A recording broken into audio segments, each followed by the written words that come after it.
रहा हूं आपके पास में। उपेंद्र जी, आपके पास आना चाहूंगा मैं। हर सरकार का टेस्ट चखा है आपने। वास्तव में क्या लगता है आपको कि बेरोजगारों के प्रति सरकारों की, राजनीतिक दलों की गंभीरता है, या फिर केवल युवा की उस इमोशंस की फसल काटते हैं वोटों में, वोट के जरिए, और फिर जब सत्ता में कोई भी पार्टी हो आते ही फिर जैसी स्थिति का सामना करना पड़ता है? तो क्या लगता है, क्या एक्सपीरियंस रहा आपका राजनीतिक दलों को लेकर बेरोजगारी पर? एक्सपीरियंस इतना हो गया, इमोशन से कहाँ बचे इनके पास। इनको सोचना चाहिए था कि रात को बिना रजाइयों में बच्चों के साथ महिलाएं ये सड़क पे सो रही थी, बेरोजगार सो रहे थे। अभी तक सरकार ने बात तक नहीं की, बड़े श्रम की बात। और एक चीज़ और पूछना चाहूँगा, अभी जवाब दे रहे थे 2013 की एनएमजीएनएम भर्ती कांग्रेस सरकार की थी, 5 साल बीजेपी ने निकाल दिया। पंचायत राज एलडीसी भर्ती 10,029 पदों पर, आयुर्वेद नर्सिंग भर्ती 1005 पदों पर, 7,000 वंचित 2013 के। कौन सी भर्ती के? आपकी भर्ती के क्यों नहीं कर रहे? एक साल पहले 26 नवंबर 2019 को पीसीसी के बाहर लाठीचार्ज हुआ, कमेटी बनाई, एक साल से ज्यादा हो गया, कमेटी की रिपोर्ट क्यों नहीं आई? क्यों आज तक उनको रोजगार नहीं मिला? दूसरा सवाल मैं पूछना चाहूंगा कि जो भर्तियों की जो घोषणाएं कर रहे हैं, चाहे वो पिछले बजट में घोषणा की गई, एक और बजट आने वाला है, पहले बजट में 75,000 फिर 50,000 घोषणा की गई, ऊर्जा विभाग में 9,000 पदों पर घोषणा की गई, सिंगल भर्ती नहीं आई, जिसमें 6,000 टेक्निकल हेल्पर थी, वो बैठे बेरोजगार है। दूसरा बजट वाला टेक्निकल हेल्पर की विज्ञप्ति क्यों नहीं आ रही? ऑफलाइन एग्जाम क्यों नहीं हो रही? आयुष्य में छूट नहीं दी जा रही? बाहर राज्यों को केंद्र क्यों दे रहे? बाहर राज्यों का कोटा क्यों समाप्त नहीं कर रहे? जो फार्मेसी से 5 बार परीक्षा तिथि क्यों नहीं जा रही हो? प्रयोगशाला सहायक भर्ती 2018 1534।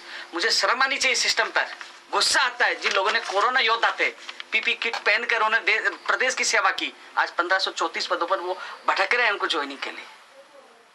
इसके अलावा रेडियोग्राफर, ब्लड टेक्नीशियन, ईसीजी 2013 भर्ती वाले सारे 16 सूत्रीय मांगों को लेकर वहां लोग पड़े हुए हैं। क्यों पड़े हुए हैं? किसी ने पूछने की कोशिश की? जब मैं यहाँ चैनल पे बैठता था, जब मैं बीजेपी के खिलाफ बोलता था कि वाह क्या अच्छा बोला, हम साथ है, आज क्यों नहीं बोल रहे? लेकिन हमारी लड़ाई रुकी नहीं है, लड़ाई लड़ रहे हैं, खुले में उपचुनाव भी आ गए, चुनाव भी आ गए, सिस्टम से लड़े और सिस्टम को सुधारेंगे भी है। क्योंकि आज ये दिल से आत्मा रो रही है। रात को मैं पूरी रात भर वहां था, वो बच्चे रो रहे थे, सर्दी में वो महिलाएं बैठी हुई थी, मैं वहां मौजूद था, आज वो महिलाएं अनशन पे बैठी हुई है। कहाँ गई संवेदनशीलता? क्यों बेरोजगार वहां बैठे हुए हैं? ये चीजों का सामना 4 होने वाले उपचुनावों में सामना करना पड़ेगा। अभी थोड़ी देर 2 घंटे पहले की घटना है, पुलिस प्रशासन आता है, अल्टीमेटम देता है कि 1 घंटे में हटा देंगे, भग जाओ यहाँ से। अल्टीमेटम दे, उसका वीडियो भी बनाया हमने जब उनसे जड़ा हम नहीं उठेंगे, क्योंकि कल हमें विधानसभा लेके गया 3 बजे ले गए, 6 बजे वापस लिया, किसी से मुलाकात नहीं करवाई। हम बात कर रहे थे, मुख्यमंत्री से मिल पाए, हमारी मांग उनके सामने रख पाए, मंत्री अधिकारी नहीं सुन पा रहे, न वार्ता करे, सुबह कह रहे उठाएंगे लाठी के जोर पे। हमने कहा लाठियां चलाओ या गोलियां चलाए, नहीं उठेंगे, जो करना कर लिया। अभी आपके चैनल के माध्यम से भी कह रहे हैं, मार दीजिए, हम नहीं उठेंगे, फांसी दे दीजिए। लेकिन इस बार जो तानाशाही है वो चलने नहीं देंगे, जो अधिकारी और मंत्री कर रहे हैं। मुख्यमंत्री जी से निवेदन है कि सुने, वो महिलाएं, वो बच्चियां, वो आपकी संतान है, आप अभिभावक हो, आप सब कुछ हो। सुनिए, मैं हाथ जोड़ के निवेदन करना चाहता हूँ, सुनिए, वो इस सर्दी में बिना रजाई के रह रहे हैं, तो कम से कम ये बाजी मांगे हैं, हम मना कर दीजिए, हम भर्ती नहीं कर पाएंगे। फिर बजट में घोषणाएं क्यों होती है? मत करिए। क्यों घोषणा की थी 75,000 की, 50,000 की? ये तो एक सरकार की बात हुई।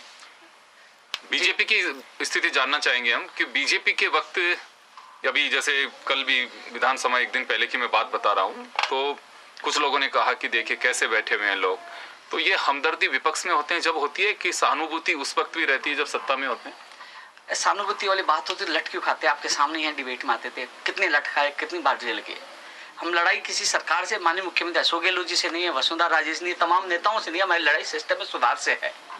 इतनी नौकरियां तो इसमें बाहरी राज्यों वाले लेके चला जाते 50% में, उसका कोटा भी समाप्त नहीं कर दे, या पेपर लीक हो जाता है, या फर्जी डिग्री हो जाती है, पता नहीं 2013 से 8 साल तक लोग भटक रहे हैं। तो ये कम से कम इनको समझना होगा, कम से कम उनको बेरोजगार की पीड़ा समझनी होगी। आज कोई सांसद एमएलए इस दुनिया में नहीं रह पाता, तो 6 महीने का नियम है उनकी भर्ती को पूरी करने का, यहाँ 8-8 साल तक वो भर्ती पूरी नहीं हो पाती। हमने अब सरकारी नौकरी के लिए बात कर रहे हैं कि सरकारी नौकरी से बेरोजगारी समाप्त नहीं कर सकते। फिर घोषणा क्यों कर रहे हो 75,000 50,000 की? 2013 वाली भर्ती कौन करेंगे? बीजेपी ने कहा कि हम नहीं करेंगे, कांग्रेस की है, कांग्रेस कह रही है कि पुरानी होगी, हम नहीं करेंगे। तो आखिरकार क्या होगा उन लोगों का जो आपने सपने दिखाए? उन्होंने फॉर्म फीस भरी, कोचिंग की तैयारी की, मेहनत की, आज वो कहाँ जाएंगे बताइए। आज चलिए कई लोगों ने तो आत्महत्या कर ली। अवसाद में इसका जवाब मैं पूछना चाहता हूँ, दीजिए जवाब। हम तो उस समय भी आपके साथ थे, समर्थन भी दिया था, साथ भी खड़े रहे थे और पूरा साथ दिया था, जिताने में अहम भूमिका निभाई थी। तो अब मैं इनसे जवाब चाहता हूँ, अब क्या आप क्या हमें मारोगे या साथ दोगे? मैं हाथ जोड़ के निवेदन। चलिए मैं वापस आ रहा हूँ आपके पास में, मैं श्यामजा साहब आपके पास आना चाहूंगा एक बार में।